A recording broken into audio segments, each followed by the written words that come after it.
on week 2 of our drive from Tampa, Florida, all the way to Baja Mexico, and it's been a rough trip so far. Our back wall tried to fall off, our windows started leaking, we haven't even fixed that yet, and now this week we've got to drive 760 miles and fix our water heater that we just discovered has a massive leak. So join us as we try to make it to Baja Mexico if our RV doesn't fall apart first.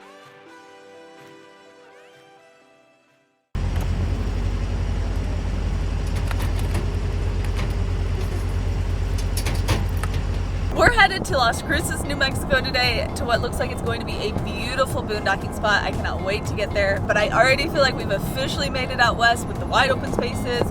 There was desert plants outside the RV at the truck stop this morning. Hopefully, I do hope the sun comes out though, because we're gonna be counting on the solar, and right now it's looking a little cloudy.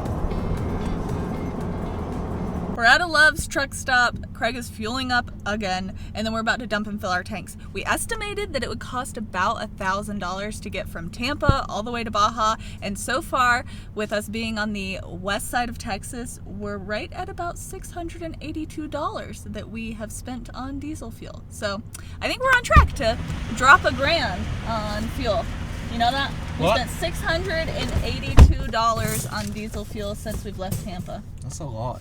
Yeah, well, we thought it was going to cost $1,000, so I think it's going to. Change of plans, we're at the Flying J because the Love's dump was on a hill. I don't know how you're supposed to dump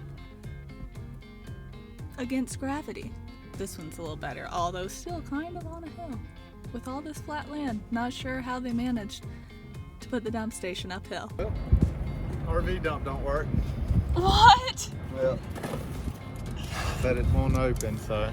Okay, so we have to go back to the Love's. I guess, or we'll just stop somewhere else on the way. Oh, there are a couple more. Time to fill up again. Again?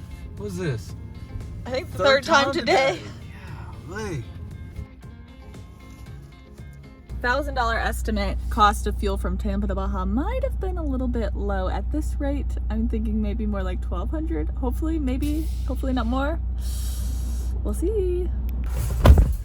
We got Chicken dinners. Chicken dinners! From the gas station. Well, if it's as good as last night's gas station food, Yeah, that's true. it should be great. That Indian food, I don't think we're gonna beat it.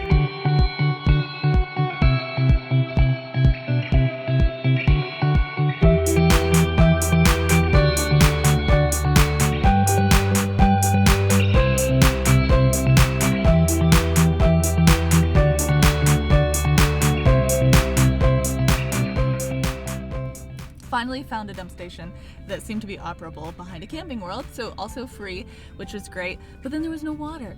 But there's water inside the parking lot of Camping World, so then we had to come back all the way to the parking lot of Camping World, drive around, and finally got water from a spigot. I don't know what's going on with the dumping and filling. That's usually the easy part of boondocking, but maybe we'll get lucky and finding our spot will actually be super easy today, hopefully.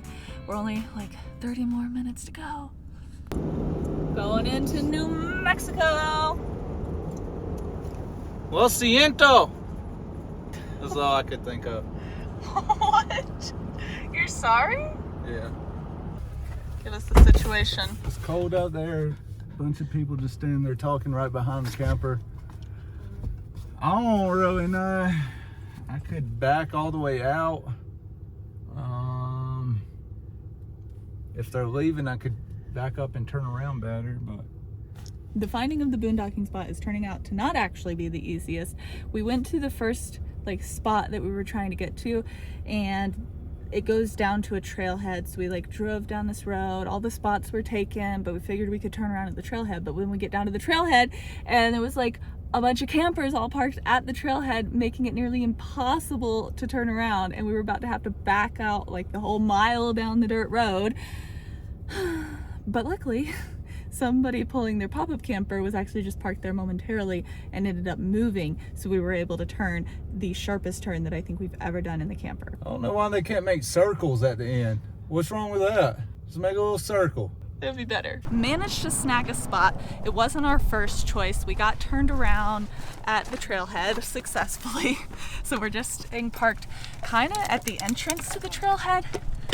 And we're only gonna stay one night. We've decided to head on to Tucson, to one of my favorite places we've ever stayed, at Pump Station Road.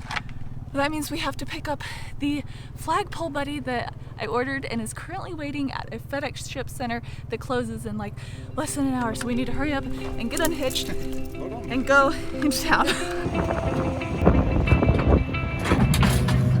And if you don't know what Flagpole buddy is, they make flagpoles with Starlink adapters so that your Starlink can attach to the flagpole, which attaches the ladder on the back of your rig. So that way your Starlink can be up off the ground, which can get it away from obstructions and also makes it a little bit more difficult to steal or run over or get hit by a lawnmower or something. And we really wanted to get one before heading down to Baja, so we're gonna get it.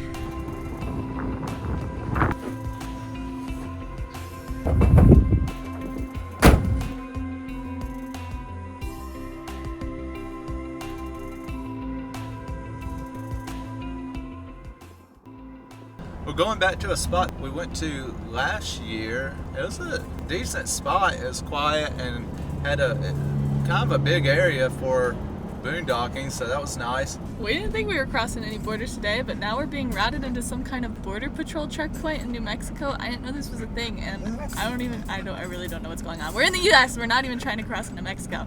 Maybe this is normal, I have no clue. This is weird though. They had like cones that said all cars must exit.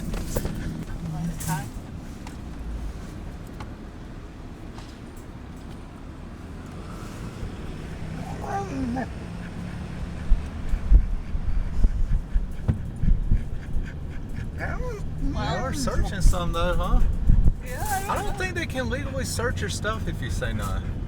Unless like there's Because we're not crossing a border. reasonable suspicion or something, right?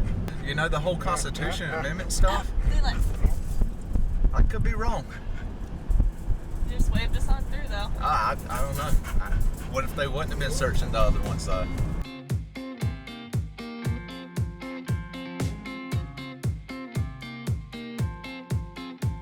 We are passing through Tucson now, about to be getting off at the exit to head to Pump Station Road in Marana. However, something we learned the last time we came here last year is that you have to be careful about which route you take. You don't want to take Silver Bell Road because there's a one-lane bridge that can't hold very much weight, and so you have to make sure you go there's a very easy other path, but Google Maps will definitely take you down Silver Bell Road, so be aware and always check your routes. Even the Garmin doesn't know about Silver Bell Road Bridge because it's trying to take us down Silver Bell Road. So I'm so glad I read those reviews the first time on Campendium and found out about that road. There's a spot right there. We don't find any further back. This could work. Definitely could work. Last time when we came, this whole area was just packed.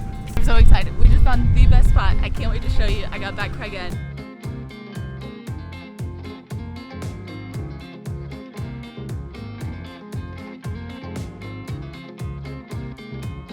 Maverick and Leland are living their absolute best lives right now. They love it out here in the desert, getting to run around. Maverick is practically frolicking. So maybe you thought the problems were starting to stop a little bit, but they were not. We got more. So now we have water leaking. I saw water leaking when we were at a truck stop filling up, and I was just hoping maybe it was from that hard rain that we went through, but it was not. Our water heater is leaking now, and so I gotta figure out where that's coming from. I think I know, and I kind of blame I-10 through Texas because it was awful and extremely rough. So hopefully we can figure out where it's coming from and fix it today. You can see right in here where the water's leaking. This is actually all wet also, which means it's all just kind of splashing around. Which, no, it does not mean that. Why is that all wet though? How'd this all get wet? Like everything is wet. All that's wet? That doesn't make sense. I heard it spraying a minute ago when you turned the pump on. That's what I was saying. I heard it. I heard spraying. So I guess we got water spraying because all this is all wet. The carpet right here is wet. We're gonna have to pull everything out and put a fan on everything probably for at least a day. Good times. Good times. We're unpacking the Flagpole buddy for the first time. Gonna try to put the Starlink up on above the RV with it. It has a nice carrying case. That's convenient. It is nice. So, we'll see if we can get this thing installed. Soon. This was supposed to have been glued in. Oh, there's one right there. What?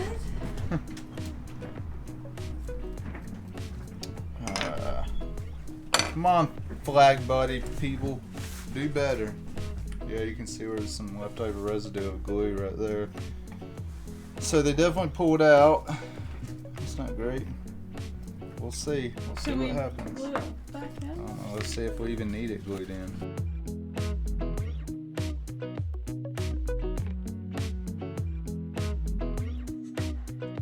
There are 2 mounting brackets that attach to the back of your ladder. Craig's installing the top one so that after they're installed, you can take the pole and just slide it up in there, and it sits inside the bottom one, and that's how it stays. And then the mounting brackets can stay on the ladder, and all you have to do is take down the pole on travel days. Now this special adapter that Flagpole Buddy has made is supposed to just fit right onto Starlink, and then this goes on the top of the flagpole.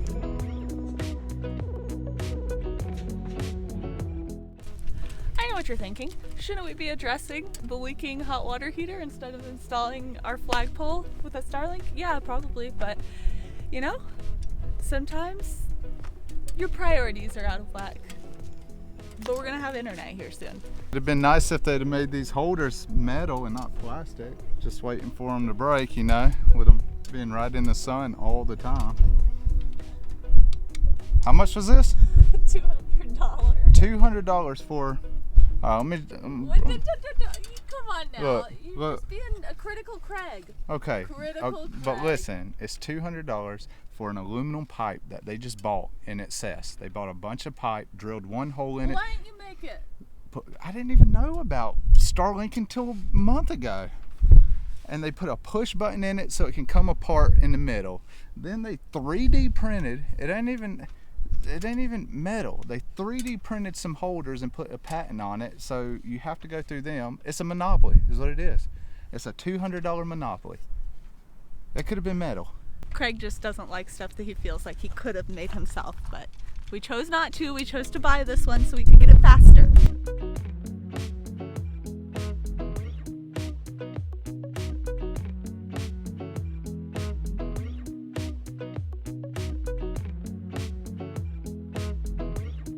Our Starlink is on the roof, okay? Mission accomplished in my book.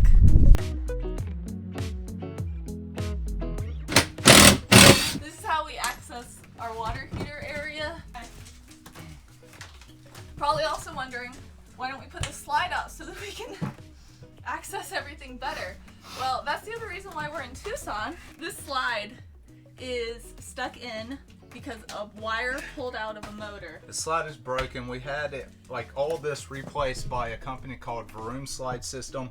They take the Swintech, they replace all the Swintech components. The company does a phenomenal job. The issue though that we're having with it is the wire came off the top of the motor. I think the solder broke or whatever, which I don't really fault them for it. To get to the motor to resolder it or just even replace the motor, I have to take out a lot of things, and they used rivets versus screws to kind of attach everything. So you have to drill out rivets and then re-rivet it all back together, and I don't have the tools to re-rivet it. I'm not buying a rivet gun just for this one job. Called them up, I talked to them, told them what was going on. They even were going to walk me through the steps to take it all apart. They were super great. I ended up telling them that I'm coming through Tucson in about a month, and he was like, yeah, just swing it by and it'll take us about 45 minutes to an hour to have you up and running again. And I was like, perfect, so we'll do that. And so I'm calling them on Monday, and we'll see when they want me to come through, and hopefully our slide will be fixed in a couple days. Needless to say, that's why we're working in smaller quarters for the whole water heater situation.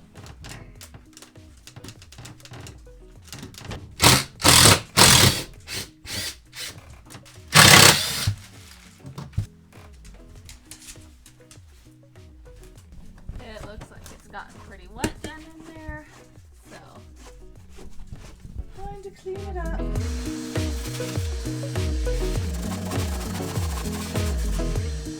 Turned on.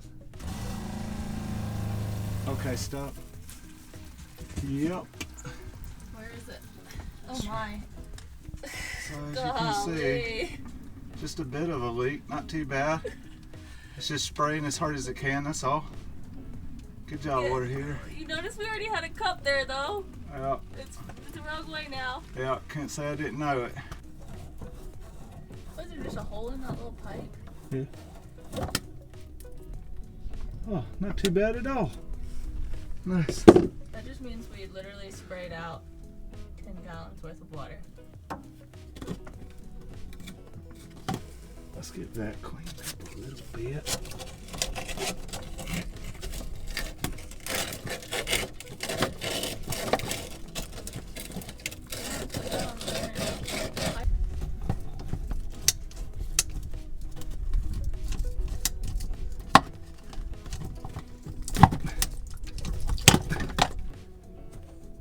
Use that piece.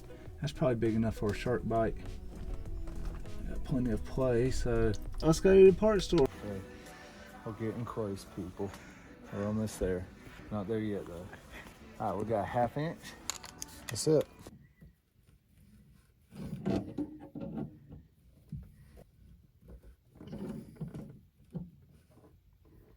Kind of a weird angle. Yeah, it is. It's not great. Oh, there you go. Where are we leaking now, though? We're leaking back there, too. Uh-oh. Ah, dang. Yeah. That's not great at all. Why? It's leaking right here, and I can't tighten now.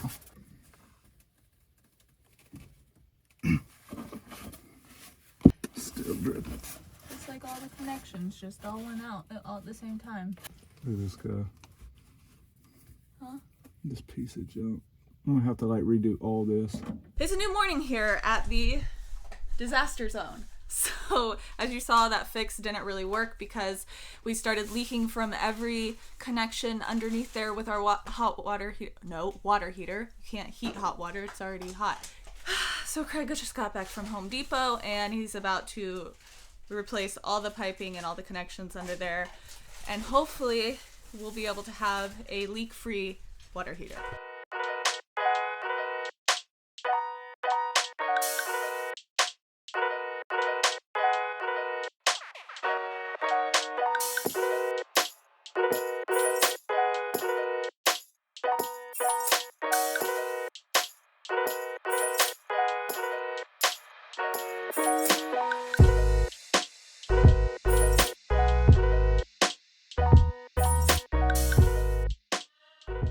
So I did finish plumbing the water heater back in. I ended up buying a fitting that was missing a part, so I had to like use an old washer from a different fitting, so we'll see how long that lasts. I basically just plumbed everything how it was before I did anything. Just with new pipes, new fittings, new shut-off valves, and new crimps and everything. So hopefully it all will hold. We finished the water heater repair. It appears to be holding water fine now. Got the stairs put back. We're hanging out here in Tucson for the week. Hopefully gonna get both of our slides fixed, fingers crossed. See how the slide repair goes. Click the subscribe button and see if we can make it to Baja Mexico in the next video. See you next time. Bye. Okay, so one of these goes through here. Here.